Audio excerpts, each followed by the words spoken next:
혹시 경제 뉴스 보실 때마다 이것도 무슨 소리지? 하고 채널 돌리신 적 없으세요? 용어도 너무 많고 그래프는 복잡하고 정말 포기하고 싶을 때가 많죠. 근데요, 오늘 딱 이 시간만 집중하시면 그 모든 게 확 바뀔 수 있습니다. 아마 대부분이 네 라고 대답하실 거예요. 맞아요. 무슨 전문가들만 아는 다른 세상 이야기 같고, 그쵸? 하지만 사실 경제라는 게 알고 보면 우리 월급, 우리 장바구니, 우리 대출 이자랑 정말 가까운 이야기거든요. 네, 맞아요. 이 복잡해 보이는 경제도 사실은 딱 몇 가지 핵심 원리만 알면 퍼즐 맞추듯이 이해할 수 있습니다. 그래서 오늘 경제 전문가들이 이것만은 꼭 알아야 한다 고급은 핵심 개념 딱 5가지만 제대로 파헤쳐 볼 겁니다. 이것만 알아도요, 여러분의 경제를 보는 눈이 정말 180도 달라질 거예요. 자, 그럼 그 첫 번째 열쇠부터 같이 한번 열어볼까요? 자, 장제의 큰 그림을 보려면 먼저 뼈대를 알아야겠죠? 우리가 꼭 알아야 할 핵심 지표 5가지 지금 바로 알려드릴게요. 그건 바로 금리, 환율, 성장, 물가, 그리고 실업률입니다. 딱 이 5가지, 이것만 제대로 머릿속에 넣어두면요, 경제 뉴스의 절반 이상은 그냥 따라갈 수 있어요. 진짜 건물의 뼈대 같은 아주 중요한 개념들이죠. 좀 더 쉽게 말해볼까요? 금리와 환율은 말 그대로 돈의 값이에요. 안에서의 값이냐 밖에서의 값이냐 차이죠. 성장은 우리 경제의 엔진이 얼마나 힘차게 돌아가는지 보여주는 거고요. 물가는 아시죠? 우리 지갑 사정을 결정하는 소리 없는 도둑, 그리고 실업률은 우리 소비가 얼마나 탄탄한지를 보여주는 지표입니다. 자, 이 개념들이 서로 어떻게 맞물려 돌아가는지 그 첫 단추인 금리부터 한번 자세히 뜯어보겠습니다. 자, 모든 경제 이야기의 시작은 바로 여기서부터입니다. 돈의 가격, 금리죠. 금리가 뭐냐 하고 누가 물어보면 그냥 이렇게 대답하세요. 돈의 가격이라고요. 정말 간단하죠? 우리가 편의점에서 물건 살 때 가격표가 붙어 있잖아요. 돈도 똑같아요. 돈을 빌리려면 그 대가를 치러야 하는데 그 가격표가 바로 금리인 셈입니다. 당연히 이 가격은 돈을 빌리려는 사람, 즉 수요와 빌려주려는 사람, 공급 사이에서 결정되겠죠? 바로 이 슬라이드를 보시면 이해가 확 되실 거예요. 자, 80년대, 90년대를 한번 떠올려 보세요. 그때는 어땠나요? 그냥 공장만 지으면 물건이 막 팔리던 시대였잖아요. 그러니까 기업들이 너도 나도 돈을 빌려서 공장을 지으려고 줄을 섰어요. 돈을 빌리려는 사람이 이렇게나 많으니까 돈의 값, 즉 금리가 어땠을까요? 당연히 높았죠. 그런데 IMF 외환 위기를 딱 겪고 나서는 분위기가 완전히 바뀌었어요. 기업들이 빚내는 걸 무서워하기 시작한 거죠. 투자를 안 하니 돈 빌릴 일도 줄어들고 수요가 확 줄어드니까 금리도 자연스럽게 쭉 내려온 겁니다. 자, 여기까지는 이해되셨죠? 그럼 여기서 딱 한 걸음만 더 들어가 볼게요. 경제 뉴스에서 금리가 올랐다 하면 꼭 짝꿍처럼 따라 나오는 말이 있어요. 바로 채권 가격이 떨어졌다는 말인데요. 도대체 금리랑 채권이 무슨 사이길래 이렇게 붙어 다니는 걸까요? 이것도 아주 쉬운 예시를 들면 금방 이해가 갑니다. 여러분, 채권이 어렵게 느껴지시면요, 그냥 중도 해지가 안 되는 정기예금 통장이라고 한번 상상해 보세요. 자, 여러분이 어제 은행에 가서 연 3% 이자를 주는 10년짜리 예금에 가입을 딱 했어요. 그런데 바로 오늘, 바로 다음 날이에요. 그 은행에서 신규 가입자한테는 연 5%짜리의 특판 상품을 내놓은 겁니다. 자, 기분이 어떠세요?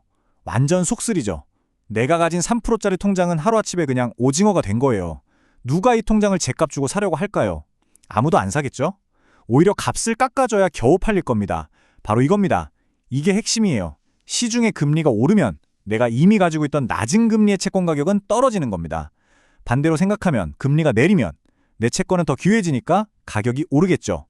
금리와 채권 가격은 시소처럼 반대로 움직인다. 이거 정말 중요한 원리니까 꼭 기억해 두세요.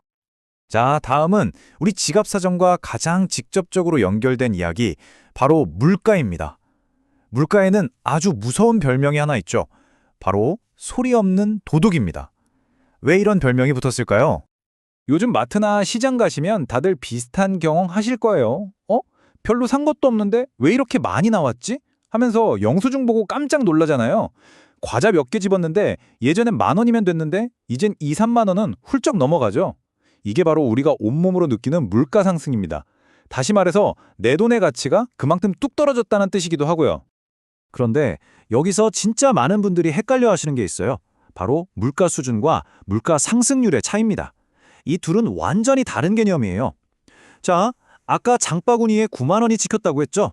이건 물가 수준 자체가 이미 높다는 뜻입니다. 그런데 뉴스에서 물가 상승률이 2%로 안정됐습니다라고 하면 물가가 싸졌나? 하고 오해하기 쉬워요. 그게 아니고요.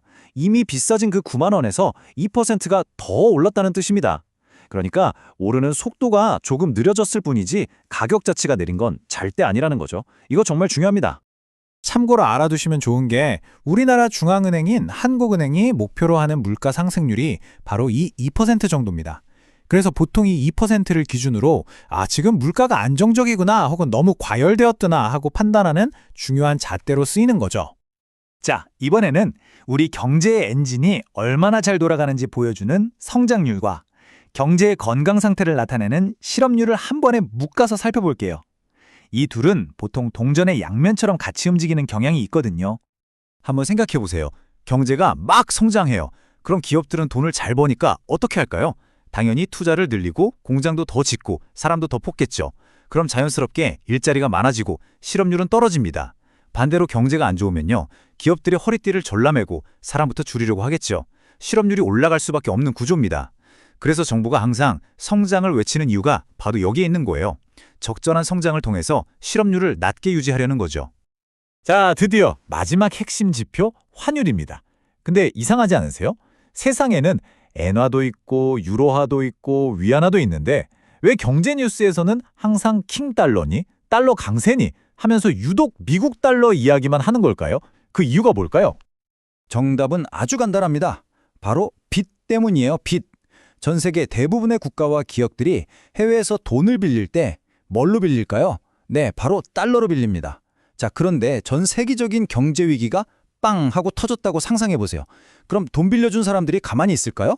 아니죠. 야, 위험하니까 빨리 달러빚 갚아 하고 독촉을 시작합니다. 그럼 어떻게 될까요?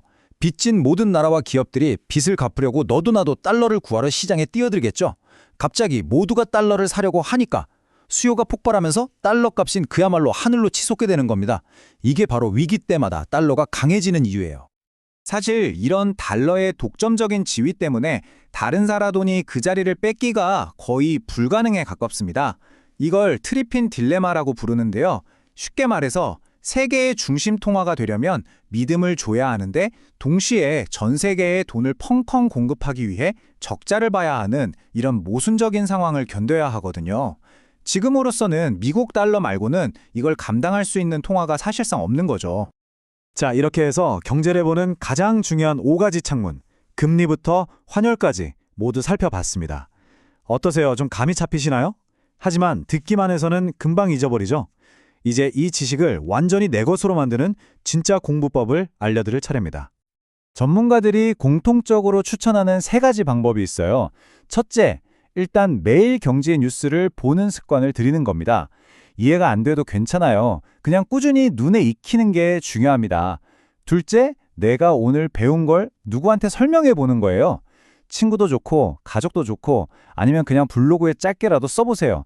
남한테 설명하려고 하면 개념이 머릿속에서 완벽하게 정리가 되거든요. 그리고 마지막으로 정말 소액이라도 괜찮으니까 직접 투자를 한번 해보세요. 내 돈이 들어가면 뉴스가 다르게 보입니다. 금리가 오르니까 내 주식이 이렇게 반응하는구나 하고 몸으로 체득하게 되는 거죠. 자, 오늘 우리가 함께 이야기 나눈 금리, 물가, 성장률, 실업률, 그리고 환율, 이 5가지 키워드가 내일 아침 경제 뉴스에서는 과연 어떤 모습으로 등장할까요? 아마 이전과는 전혀 다른 시각으로 뉴스를 보게 되실 겁니다. 여러분의 경제를 보는 눈을 키우는 첫걸음, 바로 오늘부터 힘차게 내디뎌 보시길 바랍니다.